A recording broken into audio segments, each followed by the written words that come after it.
Welcome to the Genius Factory. Enjoy the video. You begin by locking down what success looks like, sales, leads, or traffic, and assigning a specific KPI and timeline. Once done, confirm your Google Ads account billing is active and link Google Analytics. This ensures you measure outcomes. Next, implement conversion tracking and tag key pages so you see which ads drive value.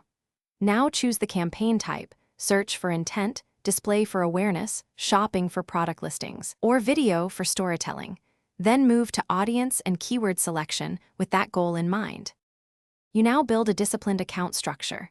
Campaigns by objective and 2 to 5 tightly themed ad groups each, so relevance stays high. Then choose keywords using a blend of exact and phrase match for control and add negatives to block wasted spend. Once keywords are set, craft responsive search ads and include pinned headlines when necessary. Also layer audiences, remarketing first, then in market and similar, to improve bid signals. Make sure to set bid adjustments and experiment with automated bidding strategies once baseline data accumulates. You finish by turning data into decisions. Review CTR, conversion rate, CPA, and search impression share regularly and reallocate budget toward top performers.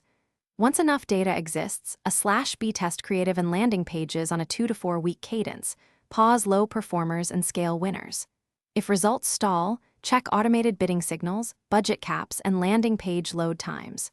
Troubleshooting tip: if conversions drop sharply, verify conversion tag integrity and URL changes first. Broken tracking is a common, quick fix that